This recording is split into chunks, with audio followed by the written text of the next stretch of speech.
Hello दोस्तों, स्वागत है इस नए वीडियो में जो कि बिहार शिक्षक भर्ती वालों के लिए लेके आ गए हैं इकोनॉमिक्स का सेशन। तो चलिए स्टार्ट करेंगे आज के प्रश्नों का। पहला प्रश्न है, भारत को आत्मनिर्भर और स्व उत्पादक अर्थव्यवस्था के रूप में स्थापित करने का प्राथमिक लक्ष्य किस पंचवर्षीय योजना का है? तो इसका ऑप्शन हम लोग चेक कर लेते हैं। ऑप्शन नंबर ए है पहली पंचवर्षीय योजना।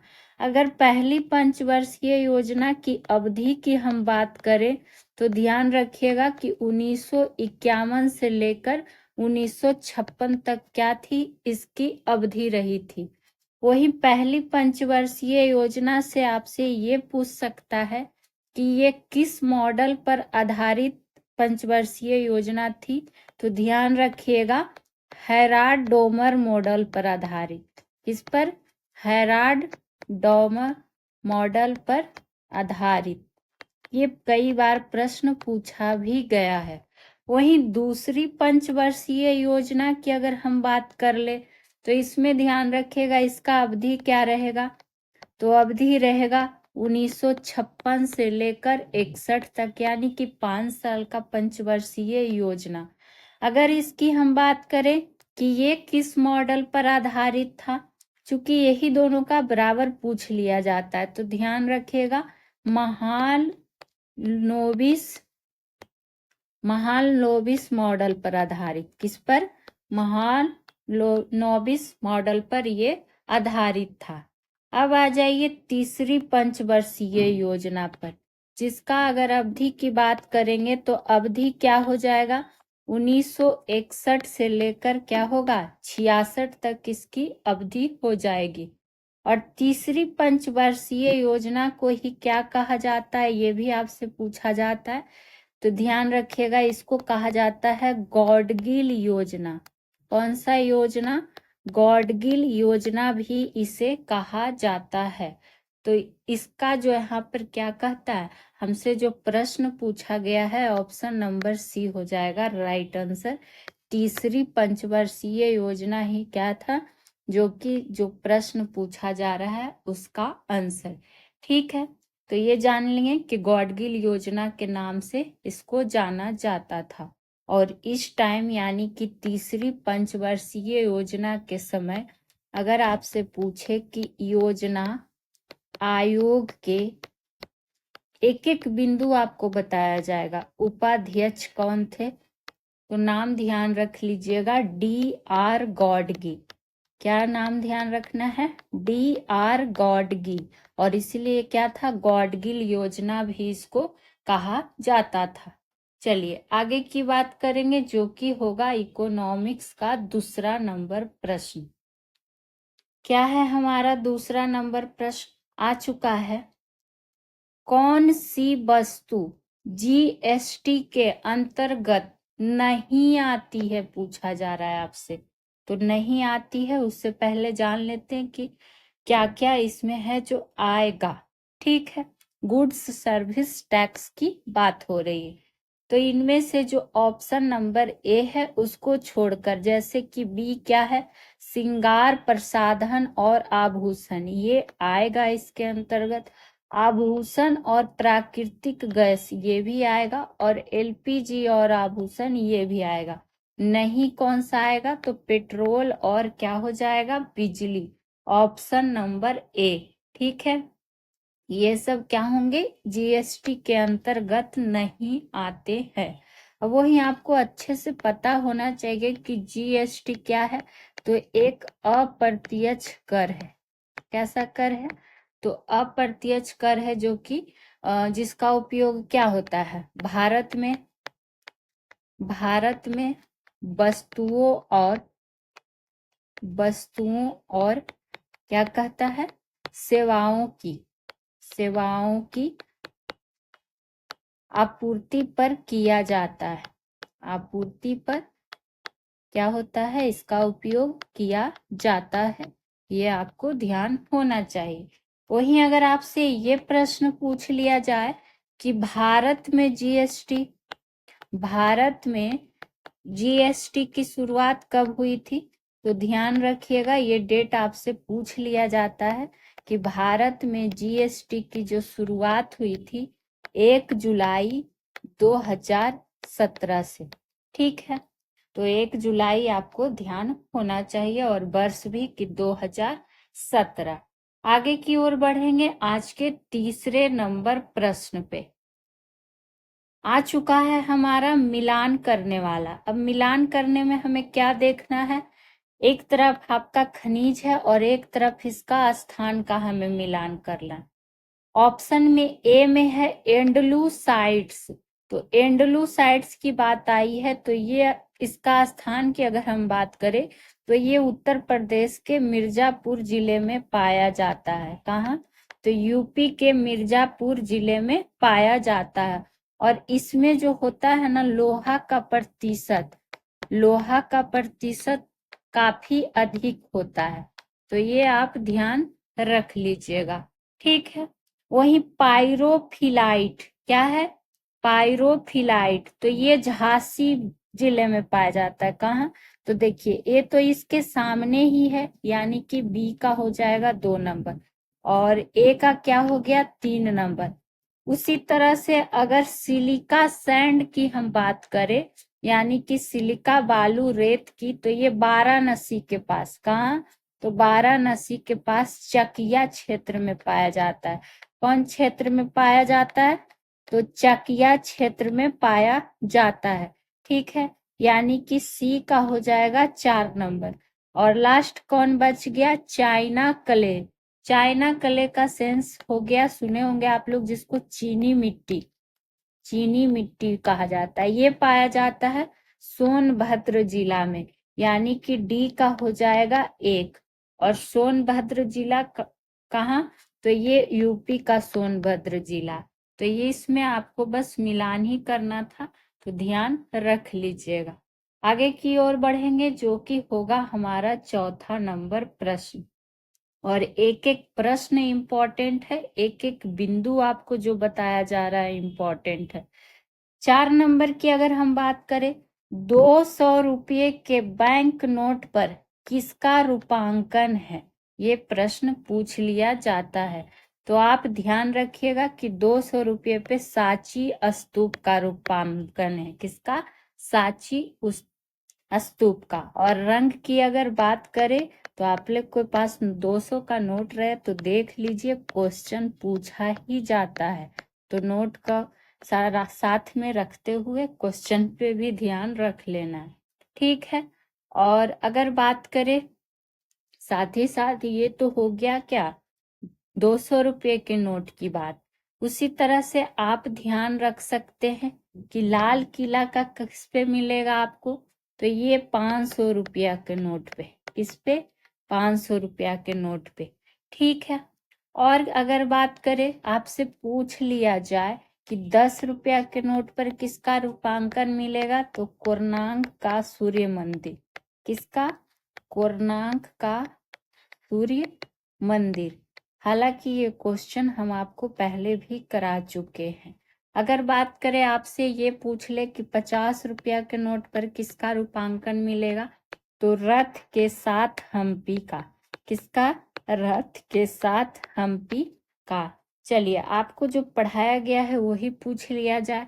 तो एक प्रश्न आपके लिए यहाँ पर रहेगा, क्या आपको बताना है कि 100 रुपया के नोट पर किसका रूपांकन रहेगा। तो इसका आंसर आप लोग कमेंट बॉक्स में दीजिएगा। चलिए बढ़ेंगे आज के अगले प्रश्न की ओर। अगला प्रश्न हमारा आ चुका है, बैंकों का बैंकर के रूप में कौन अंतिम उपाय के ऋणदाता के रूप में कार्य करता है। तो ये आपको पता भी होगा कि बैंकों का बैंकर के रूप में जाना किसे जाता है, ये आरबीआई को जाना जाता है, यानी भारतीय रिजर्व बैंक को जाना जाता है। ये क्या है, भारत का केंद्रीय बैंक है। कौन सा बैंक है, तो केंद्रीय बैंक है। ठीक है, इससे क्वेश्चन बराबर पूछ लिए जाते हैं, तो ध्यान में रख लीजिएगा। इसकी स्थापना की अगर बात करें, तो स्थापना जो हुई थी इसकी कब हुई थी, 1934 में ही इसका क्या हुआ था, 1934 की शर्तों के अनुसार 1935 में इसका स्थापना हो गया था, 1 अप्रैल 1935 को। कहाँ? तो कलकत्ता में। तो ये बातें भी आप ध्यान में रख सकते हैं, ठीक है। तो बस आपको इसमें और ज्यादा दिमाग नहीं लगाना है, ऐसे प्रश्नों में आगे की ओर बढ़ेंगे। जहां जितना सफिशिएंट होगा आपको बताया जरूर जाएगा। आ जाएंगे प्रश्न नंबर 6 की ओर। 6 नंबर आ चुका है हमारा। क्या है?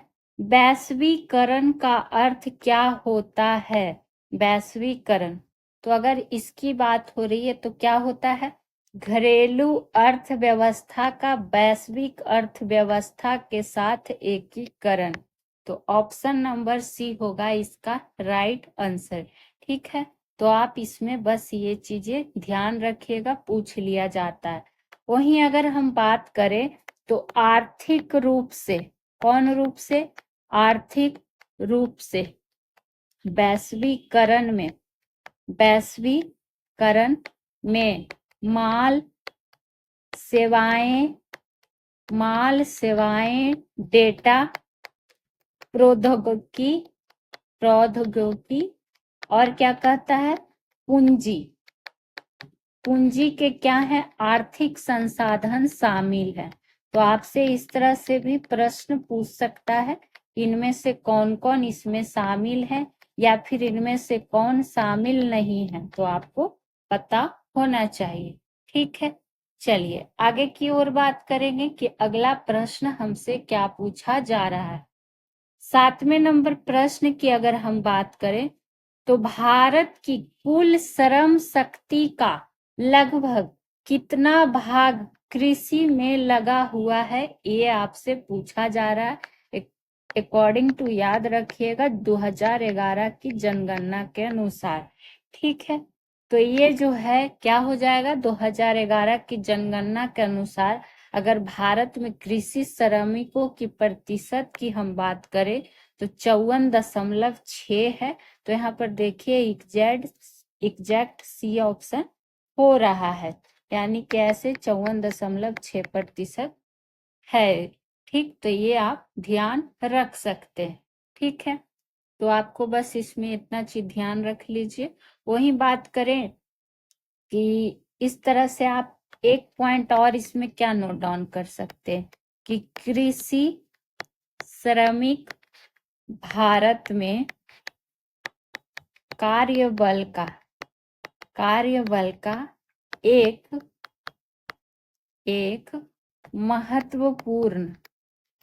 महत्वपूर्ण हिस्सा है। क्या है? महत्वपूर्ण हिस्सा है। और यह क्षेत्र भारत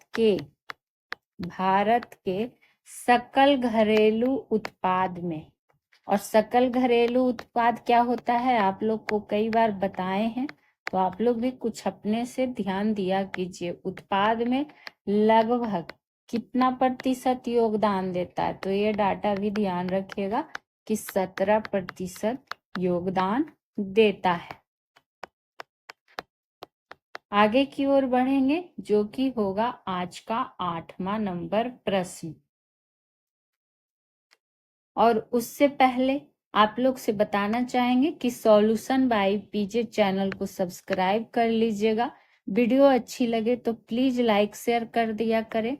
और आपके लिए बहुत ही मेहनत करके क्वेश्चन तैयार किया जाता है, तो जो भी बिहार शिक्षक भर्ती की तैयारी कर रहे हैं वो इस चैनल से जुड़ सकते हैं। साथ ही साथ किसी भी प्रतियोगी परीक्षा के जीके जीएस के प्रश्नों के लिए जुड़ सकते हैं। चाहे आपको साइंस पढ़ना हो, social science, Bihar special, monthly current affair, mock test लगाना हो, ट्रेंडिंग टॉपिक कवर करना हो, हर निचोड़ आपको इस चैनल पे दिया जाता है। और मैराथन क्लासेस भी आपको प्रोवाइड की जाती है फुल डिटेल्स के साथ।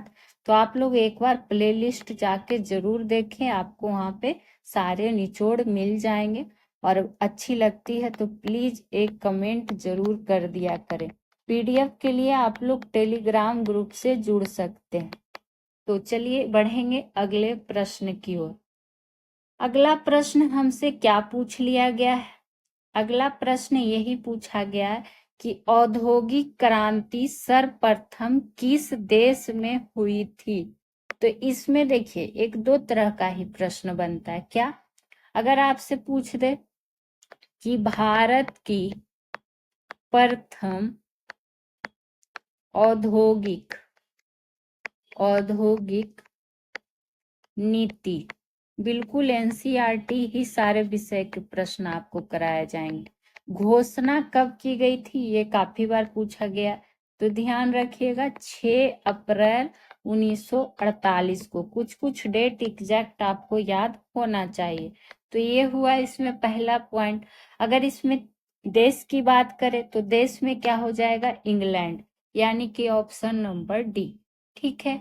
और एक डेट आप में इसमें आपको ध्यान रखना होगा, तो वो क्या, अगर आपसे पूछ दे कि भारत सरकार द्वारा, यहाँ प्रथम की बात हुई थी, ये ध्यान देना कि भारत सरकार द्वारा नवीन औद्योगिक नीति, कौन नीति, नवीन औद्योगिक नीति की घोषणा कब हुई थी, तब क्या याद रखना है आपको डेट, तब याद रखना है 24 जुलाई 1991। ठीक है, क्या याद रखना है, 24 जुलाई 1991। आगे की ओर बढ़ेंगे।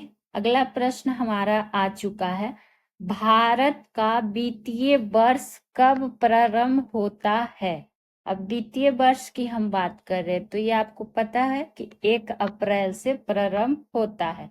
ठीक है, और 1 अप्रैल से लेकर 1 अप्रैल से शुरू होता है और समाप्त कब होता है, तो 31 मार्च को समाप्त होता है। कब समाप्त होता है, तो 31 मार्च को समाप्त होता है। तो इसको भी आप क्या करिएगा, ध्यान रखिएगा।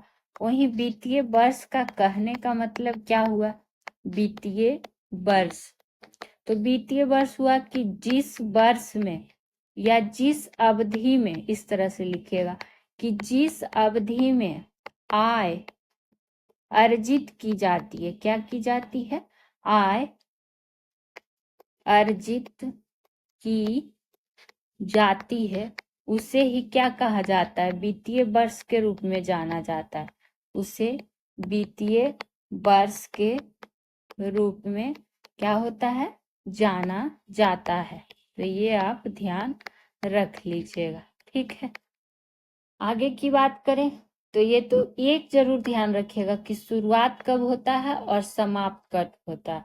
और वित्तीय वर्ष को एक पॉइंट यहाँ पर आप ये ध्यान रख सकते हैं कि राजकोषीय वर्ष के रूप में भी जाना जाता है। कौन सा वर्ष, राजकोषीय वर्ष के रूप में भी जाना जाता है। ठीक है, चलिए आगे की बात करते हैं कि आगे का प्रश्न हमसे क्या पूछा जा रहा है। अगला प्रश्न आ चुका है, भारत में आर्थिक नियोजन का स्वरूप क्या है। और देखिए इकोनॉमिक्स का जो भी इम्पोर्टेंट टॉपिक है सबसे क्वेश्चन मिला के आपको दिया गया है। तो स्वरूप की अगर हम बात करें तो ये विकेंद्रित भी है, निर्देशात्मक भी है, समाजवादी और पूंजीवादी भी है, यानी कि ऑप्शन नंबर डी हो जाएगा इसका राइट आंसर। ठीक है, तो ये आप ध्यान रख सकते हैं कि क्या क्या है। वहीं आर्थिक नियोजन की अगर बात आई है, आर्थिक नियोजन की अगर बात आई है जो आपसे प्रश्न पूछा जा रहा है, तो इसमें आप ये ध्यान रख सकते हैं कि पूछ लिया जाता है कि आर्थिक नियोजन है जो भारतीय संविधान की कैमी अनुसूची में, तो सातवीं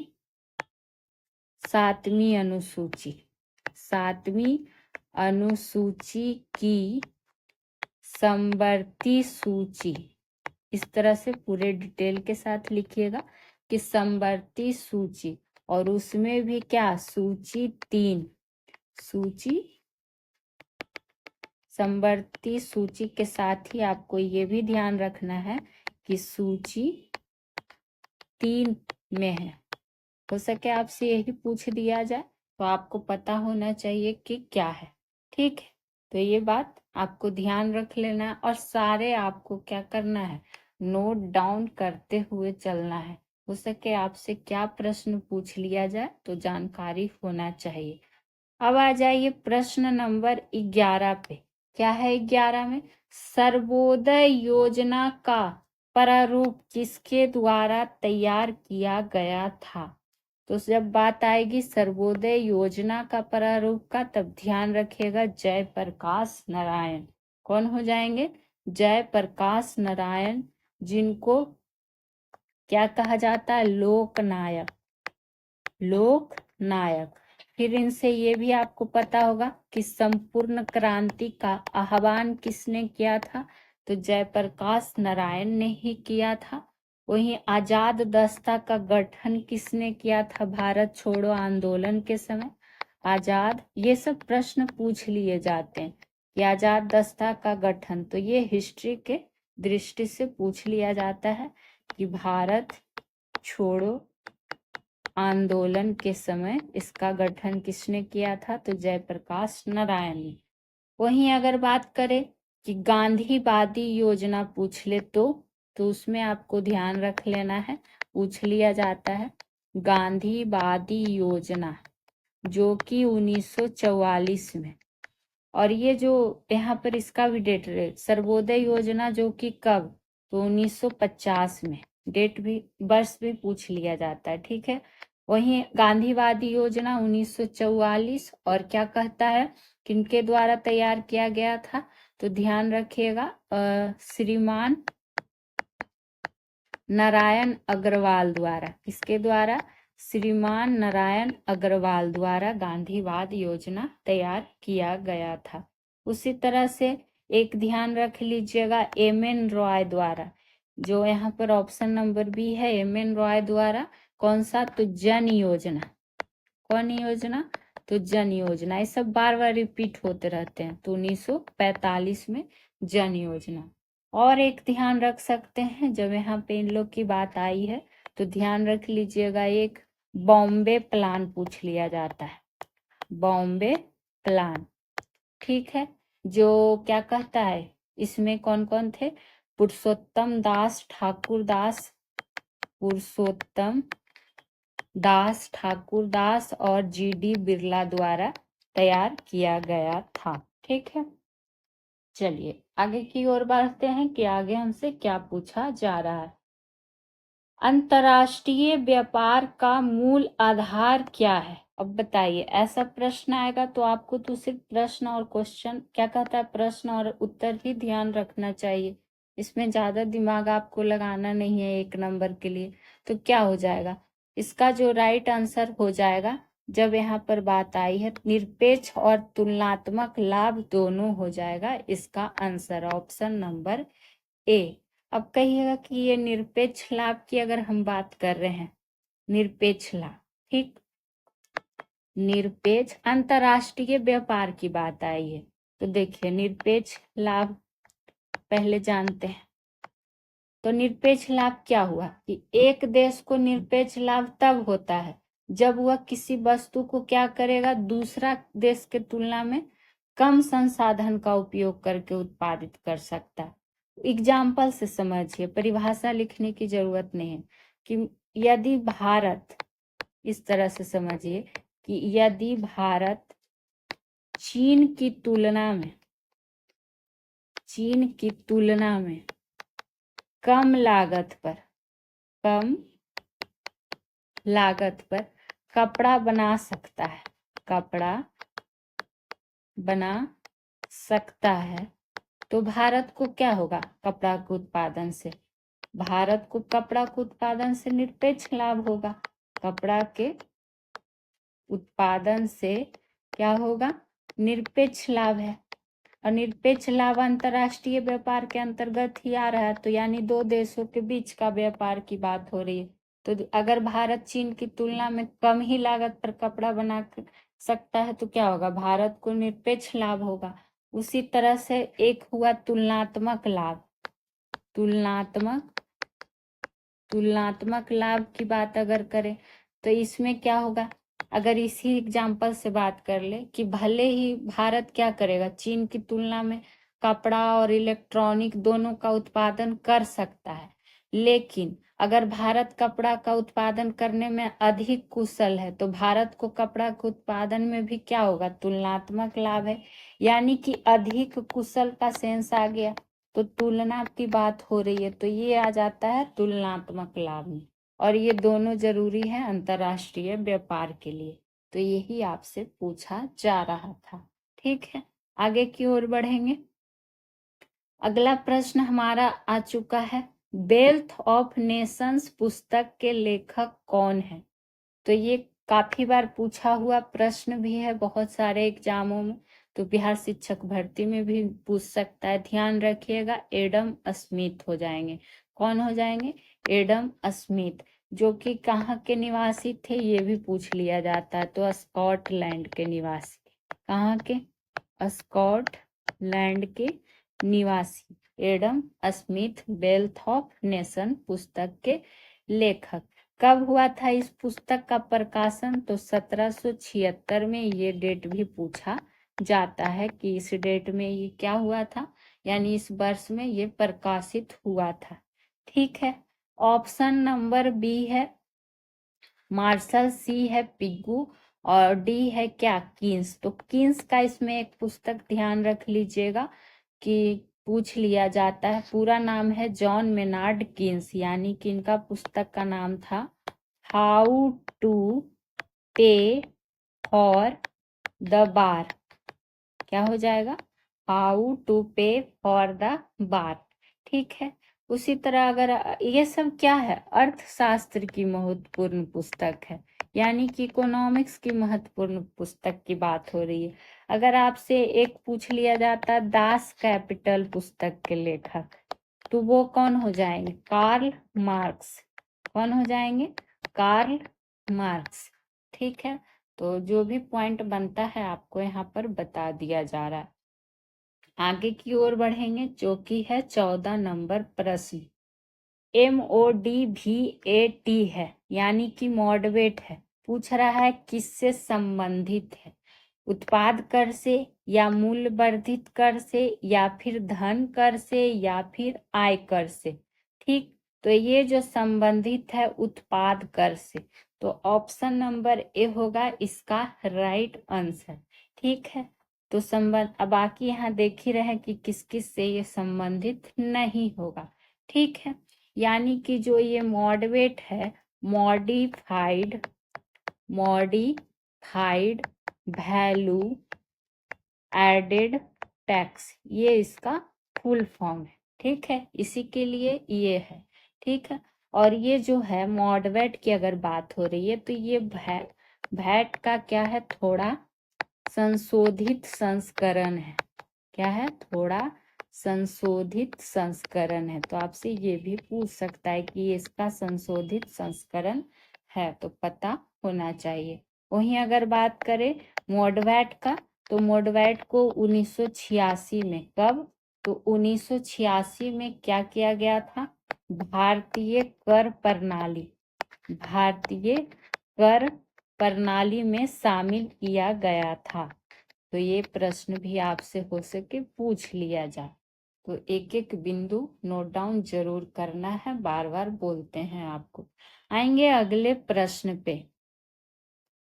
हाल के वर्षों में संघीय सरकार के बाजार में व्यय का सबसे बड़ा मद क्या रहा है, तो ये क्या रहा है, रक्षा व्यय, ब्याज की अदायगी, या फिर बड़ा उत्पादन, या फिर पूंजी व्यय। तो ये है ब्याज की अदायगी, यानी कि ऑप्शन नंबर बी होगा इसका राइट आंसर। अदायगी कहने का सेंस हो गया कि ब्याज भुगतान की बात हो गई, तो ब्याज की अदायगी यही हो गया, ब्याज का सबसे बड़ा मद रहा है। यानी कि ब्याज भुगतान जो है सरकार द्वारा अपने उधारों पर क्या है, किया गया व्यय है। ठीक है, तो ये आपको पता होना चाहिए। वहीं अगर और क्या जानकारी रख सकते हैं, रक्षा सेवा की जब बात आती है, जो ऑप्शन ए में है, तो रक्षा रक्षा व्यय में अगर हम बात करें तो इसमें क्या है, राजस्व और पूंजी, राजस्व और पूंजी दोनों घटक शामिल होता है, दोनों घटक क्या होते हैं इसमें शामिल होते हैं। तो ये आप ध्यान रख सकते हैं। चलिए आगे की ओर अब बढ़ जाएंगे कि आगे हमसे क्या पूछा जा रहा है। आगे प्रश्न आ चुका है कि भारत में टीन का अग्रगण्य उत्पादक राज्य कौन सा है, ये आपसे पूछ लिया जा रहा है। तो ये है उड़ीसा है या फिर एमपी है या झारखंड है या छत्तीसगढ़ है। तो इसका जो राइट आंसर हो जाएगा छत्तीसगढ़। ठीक है, तो ये आप ध्यान रख सकते हैं। वहीं अगर टीन अयस्क की बात आई है तो टीन अयस्क को एक चीज ध्यान रखिएगा कि कैसराइट के रूप में जाना जाता है। किस रूप में, तो कैसराइट के रूप में क्या होता है, इसको जाना जाता है। तो ये भी नोट डाउन करिएगा। वही बात करें कि और क्या बात कर सकते हैं इस पे, टीन पे, तो टीन प्लेटों का अगर उपयोग की बात कर ले तो इसका उपयोग पैकेजिंग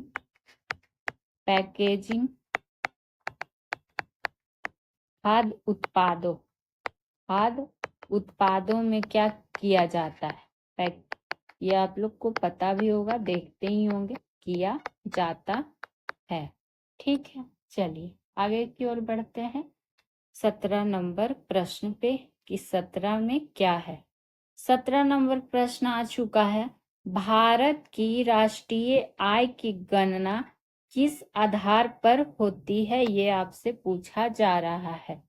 तो ये होता है चालू मूल्य के आधार पर, बिल्कुल सही बात है, और स्थिर मूल्य के आधार पर भी होता है, यानी कि ए और बी दोनों इसका आंसर हो जाएगा।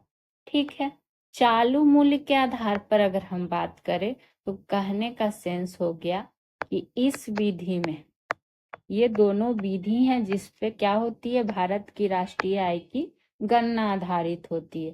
तो इस विधि में वस्तुओं और सेवाओं का मूल्यांकन, वस्तुओं और सेवाओं का मूल्यांकन क्या होता है, वर्तमान बाजार मूल्यों पर किया जाता है। ये हो गया इसकी बात, चालू मूल्य। चालू का कहने का मतलब क्या हो गया, जो वर्तमान में चालू है, इस तरह से अर्थ निकाल, यानी कि जो वर्तमान आर्थिक गतिविधि को दर्शाता हो। ठीक है, और स्थिर मूल्य का मतलब समझ ही रहे होंगे कि इसमें क्या होता है कि इस विधि में वस्तुओं और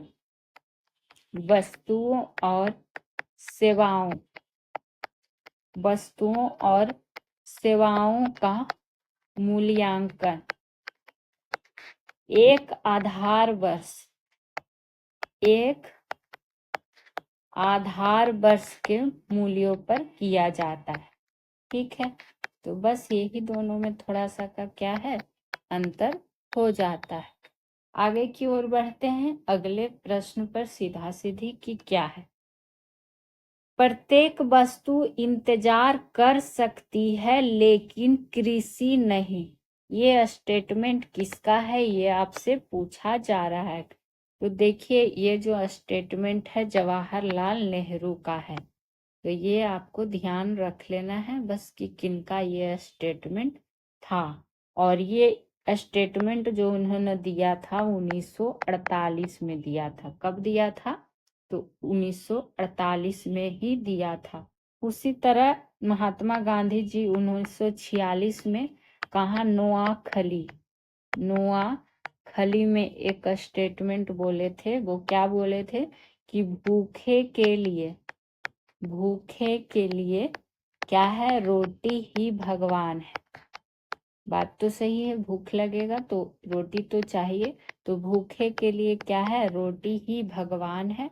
और लंबा चौड़ा था कि स्वतंत्र भारत का कर्तव्य है कि वह सुनिश्चित करे कि क्या कहता है, अपनी दैनिक आवश्यकता की रोटी अर्जित कर सके हर व्यक्ति। लेकिन एग्जैक्ट थोड़ा सा ये ध्यान रखिएगा तो आपको याद हो जाएगा। चलिए, ये तो थी सेंटेंस की बात। और बस आप लोग से यही रिक्वेस्ट रहेगा कि इतनी मेहनत हम लोग आप लोग के लिए करते हैं, तो वीडियो को लाइक शेयर जरूर करिए, चैनल को सब्सक्राइब कर लीजिए। आपको यकीन मानिए, जो प्रश्न दिए जा रहे हैं बिल्कुल एग्जाम पैटर्न पे ही दिए जाते हैं और फुल डिटेल्स के साथ ही हर विषय के आपको सॉल्यूशन दिए जाएंगे, और वो भी एनसीईआरटी ही संबंधित।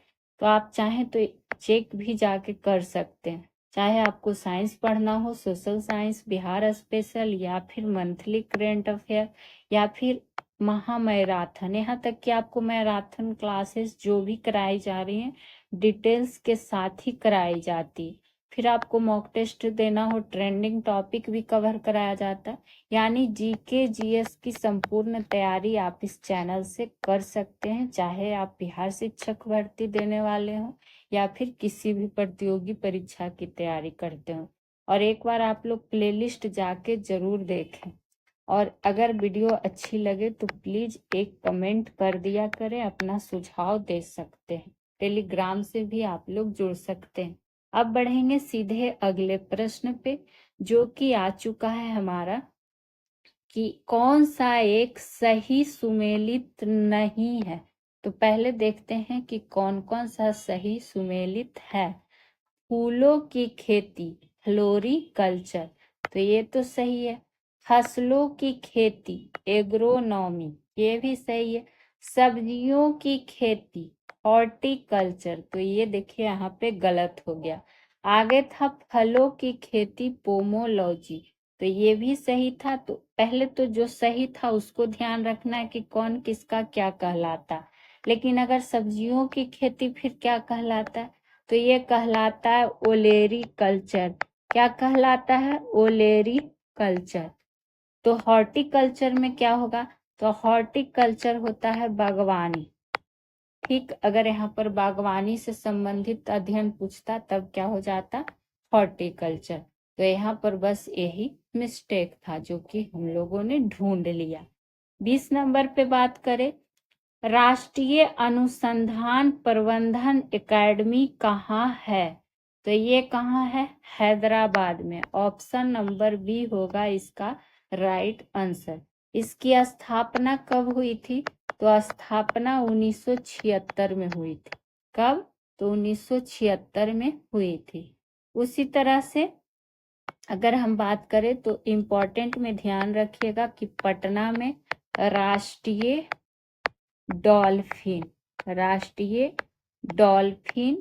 अनुसंधान केंद्र है। क्या है? ये भी आपसे पूछ सकता है पटना में। ठीक है, तो ये आप ध्यान रख लीजिएगा। उसी तरह से नई दिल्ली में अगर आपसे पूछ ले तो नई दिल्ली में आप ध्यान रख सकते हैं क्या, कि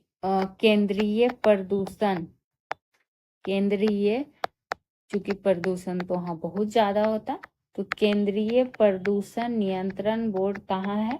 तो ये नई दिल्ली में है। ठीक है, तो ये सब छोटा छोटा पॉइंट आप लोग नोट डाउन जरूर करिएगा। आ जाएंगे आज के सेशन के लास्ट प्रश्न पे। देश के महत्वपूर्ण शहरों और राजधानियों को जोड़ने वाले राजमार्ग कौन से हैं? ये आपसे पूछा जा रहा है। तो जब देश के महत्वपूर्ण शहर और राजधानी की बात आएगी तो ये क्या हो जाएगा? राष्ट्रीय राजमार्ग। ऑप्शन नंबर ए होगा इसका राइट आंसर। ठीक है, ये बात हो गई। अगर राष्ट्रीय राजमार्ग की बात आई है तो आप क्या ध्यान रख सकते हैं? ध्यान आप ये रख सकते हैं कि सबसे लंबा राष्ट्रीय राजमार्ग कौन सा हो जाएगा? तो राजमार्ग 7, राष्ट्रीय राजमार्ग 7, जो कि किसको किससे जोड़ता है? तो वाराणसी को कन्याकुमारी से जोड़ता है। इस तरह से लिख लीजिए कि वाराणसी को किससे जोड़ता है? तो कन्याकुमारी से जोड़ता है। तो ये आप बस ध्यान रख लीजिएगा। कि हो सके आपसे यही पूछ दिया जाए। वहीं बात करें अगर राज्य जल राजमार्ग की, तो राज्य राजमार्ग क्या है? जो राज्य की राजधानी को, राज्य की राजधानी को क्या करेगा? विभिन्न जिला मुख्यालय से जोड़ता है, विभिन्न जिला मुख्यालयों से क्या करता है? जोड़ता है। तो ये इसमें ध्यान रखिएगा। और राज्य राजमार्गों की अधिकतम लंबाई की अगर बात करें तो उसमें कौन है? महाराष्ट्र। महाराष्ट्र के बाद कौन हो जाएगा? कर्नाटक। फिर क्या हो जाएगा? गुजरात। उसके बाद कोई। ठीक है, तो ये भी आप ध्यान रख सकते हैं। तो आज का सेशन कैसा लगा बताइएगा जरूर। सॉल्यूशन बाय पीजे चैनल को सब्सक्राइब कर लीजिएगा। बाकी फिर मिलते हैं नेक्स्ट वीडियो में। Thank you.